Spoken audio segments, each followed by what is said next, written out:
पण त्यासाठी शास्त्र वाचणं, भगवद्गीता वाचणे, भागवतम वाचणे, भक्तांशी संपर्कात राहणे, मंदिरात जाणे, ही जी स्पिरिच्युअल ऍक्टिव्हिटीज आहे ते वाढवली पाहिजे. आता कसं आहे, जसं भगवान म्हणतात 2 जगत आहेत, आध्यात्मिक आणि भौतिक.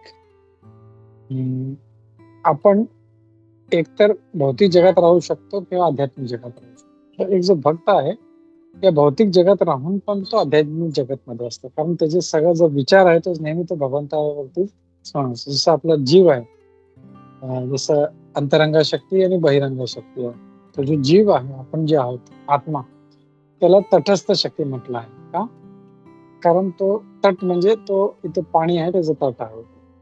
ही can be either in water, he can either be on the earth. तटावर म्हणजे पुढे पृथ्वीवर राहू शकतो.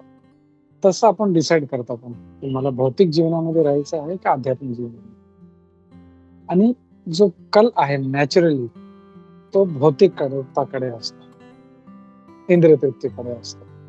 तर तो आपल्याला हळूहळू, जसं म्हणून ते सांगितलं, मन आणि बुद्धी नियंत्रित केली पाहिजे. आणि ते जेव्हा करतो आणि आपल्याला जो शास्त्रांचं अध्ययन करत राहतो, वाचत राहतो, तर जसं आपण पाहिलं की जे दुसरे धर्मातले लोक आहेत, रेग्युलरली ते आपले ग्रंथ वाचतात. बायबल असो, कुराण असो, तोरा असो, जैनिझम असो, इतके कट्टर असतात ते लोक. फक्त आपलेच लोक थोडेसे नाही, खूप ढिले पडले आहेत. का? का त्यांना ते, आणि आय विल से की हा कलियुगचा प्रभाव पण आहे. आणि बरीचशी वर्ष हे जे हिंदू धर्माला कसं व्हँक्विश केलं पाहिजे, कसं ऱ्हास झाला पाहिजे, याच्यावरती खूप म्हणजे दुसऱ्या धर्माने खूप प्रयत्न केलेला आहे. आणि त्याच्यामुळे तो आहे.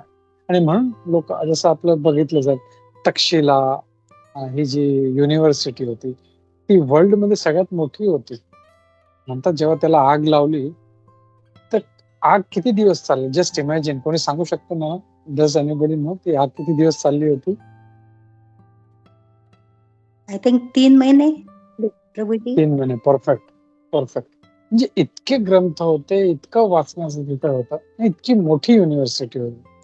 3 महिने तिला ते आग विझायला लागली. It was ट्रेमेंडस. तर हे जे आहे आपल्याकडे खूप आहे, आपल्या जे शास्त्रांमध्ये, आपल्या सनातन धर्मामध्ये. पण somehow we are getting doubted. आपण त्याच्याकडे लक्ष न देता जे दुसऱ्या गोष्टींवरती लक्ष देतो, आणि त्याच्यामुळे अध्यात्मापासून आपण भौतिकताकडे जातो. तर तो जो आपला जो टर्न आहे तो आपल्याला वाचवला पाहिजे. Again we have to get back to the spiritual life.